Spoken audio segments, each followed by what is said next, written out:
Ngayong gabi, ang pagharap naman ng Kapuso Wildcard sa laban para maging official house susunod. Oras na para malaman kung sino ang mga Kapuso Wildcards. Iniisip ko po kuya na I will never give up po talaga kuya. Gagawin ko po talaga yung 101% best ko talaga. Tinipon na ni Kuya para ipakilala ang mga Kapuso Wildcards. Housemates, oras na para malaman kung sino ang mga Kapuso Wildcards na muling magbabalik sa bahay ko. Ang unang Kapuso Wildcard ang Wonder Brother ng Antipolo, Marco. Sobrang masaya po ako kuya kasi na-miss ko na po talaga si Marco. Bro! Ang bango! Amoy artista! Grabe, amoy artista! Nung nakita ko po yung mga housemates, parang nakalimutan ko saglit na may kailangang task pa para magstay talaga ako dito. Pero nangibago pa rin po yung pag-iisip ko na may task pa rin po talaga. At ang ikalawang Kapuso Wildcard ang Astig and Action Star ng Baguio, Anton. Nahirapan po talaga ako nung nawala si Anton kuya. So, nung narinig ko na po yung Astig and Action Star, tayo po talaga ako kuya. Siyempre kuya, niyakap ko po agad kuya kasi sobrang na-miss ko po talaga siya kuya.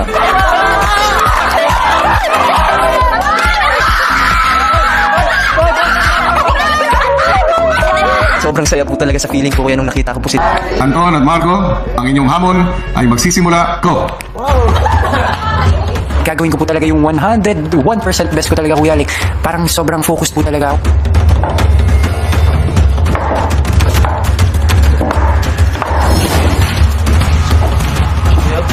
Una kong ginamit na strategy po kuya, yung one hand muna po kuya. Mas madali, i-atakin. Hindi na po siya ma-outbalance pag binilisan mo kuya.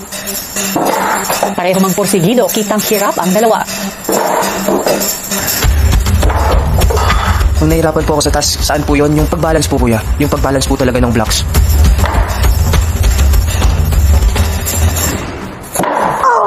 Talagang kung nahirapan ho ako sa task na to kuya, lalo na ho dun sa pagbalanse ng bloke dahil hindi ko po minsan matansya na kung gaano ko dapat kailangan bitawan yung lubid kuya nang mababalanse ko siya habang umaatras kuya. Pagka nakalayo na ako, tapos dun pa lang po siya bumabagsak. Hanggang sa tila pareho na silang nakalayo.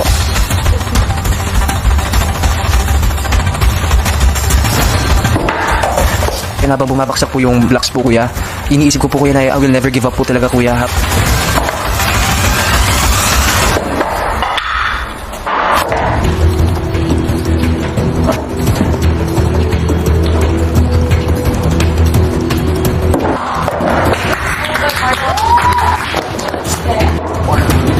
Sa bawat pagkakataon na bumabagsak yung blocks, mas ginaganahan mo talaga akong gawin yung best ko kuya. Ilang sandali pa, Housemates, sa puntong ito, palalabasin ko muna kayong lahat sa garden.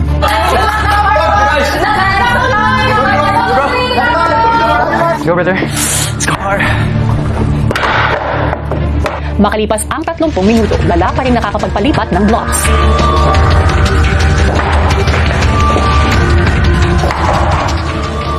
Nahirapan talaga ako. Hindi ko talaga alam, ang dami kong technique na tinatry kuya. Ang dami ko pa akong tanong sa kung paano ko magagawa ito ng maayos. Hihintay ng housemates, inaalala ang mga humaharap sa hamon na sina Marco at Anton. Nakabahan ako sa resulta.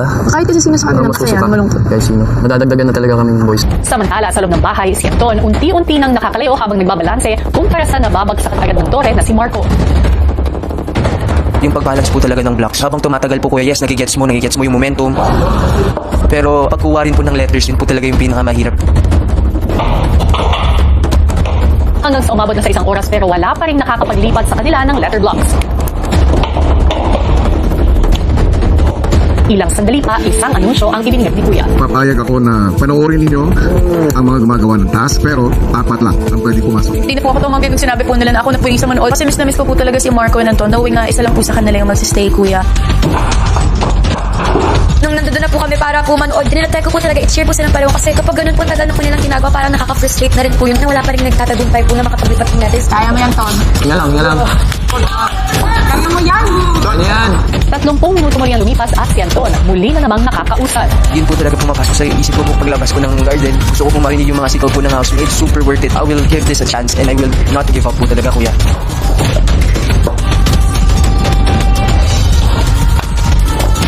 Ako pala yung first na nagawa po ng blocks po na yun. Full of excitement po. Sobrang tuwa po yung mga housemates na nagawa ko po. And hindi ko po rin nakalain na nagawa ko po yun kuya. Nauna kong maglagay si Alton ng letter block sa kanyang board. Na-pressure talaga ako kasi syempre paunahan tayo mo yung laro.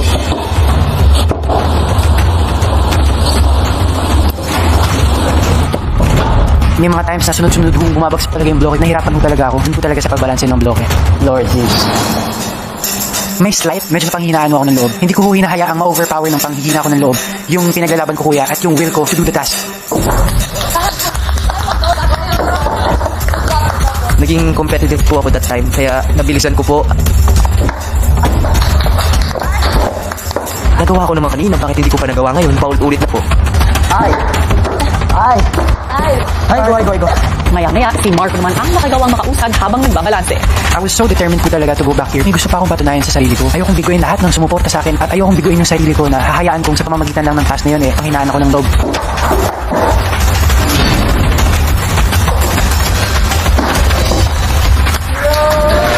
Matapos ang 2 oras, pareho sila may 2 letter blocks. Pero sa huli, sino kaya kina Marco at Anton? Sa pagpapatuloy ng laban ng wildcards, pinalabas muna ulit ni Kuya ang mga nanonood na housemates.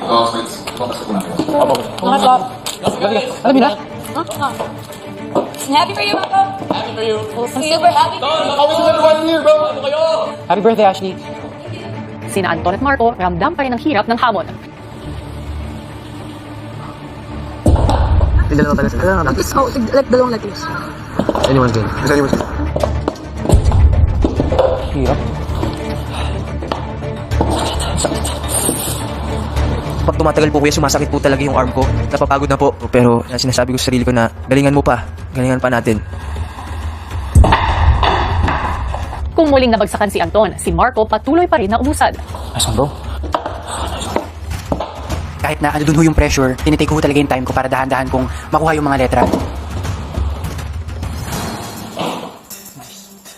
Nung nalaman ko po na nauna rin po si Marco, doon na po ako nataranta.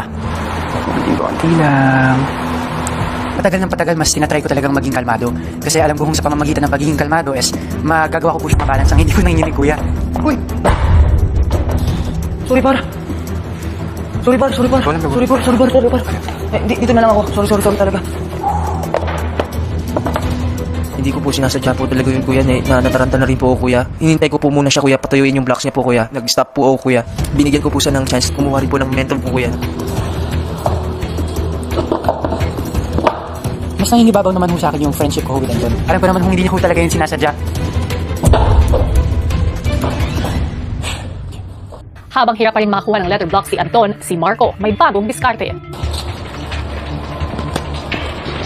Since kasya naman siya sa bibig ko kuya, kagatin ko na lang. At least, maladala ko pa rin ng dalawa ho yung kamay ko kuya. Kakailanganin ko ho talaga ng dalawang kamay para hawakan ho yung lubid kuya sa pagbalanse ko ng bloke.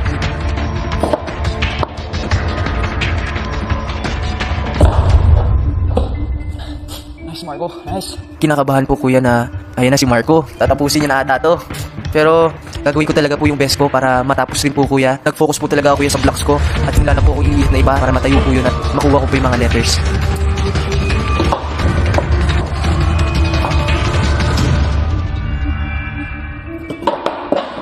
Makalipas ang 4 na oras, tila masakit na ang katawan ni Anton. Ngunit patuloy pa rin siyang lumaban.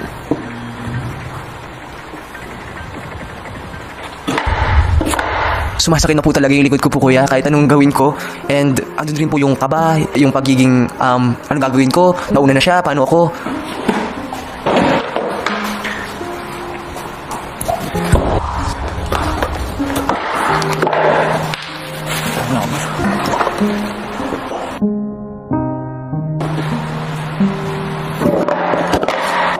Sabi ko sa sarili ko na gagawin ko ba to? Sobrang nginig na rin po yung kamay ko po kuya, parang pinapahinga ko muna. Pero nauuna na si Marco.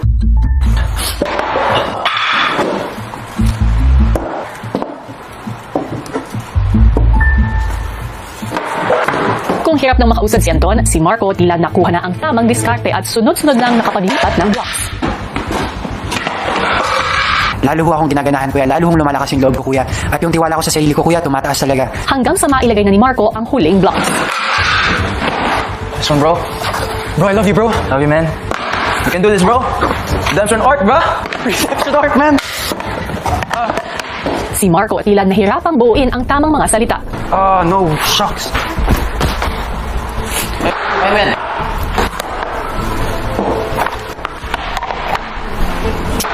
Or 6. Okay. Chance. Oh my days!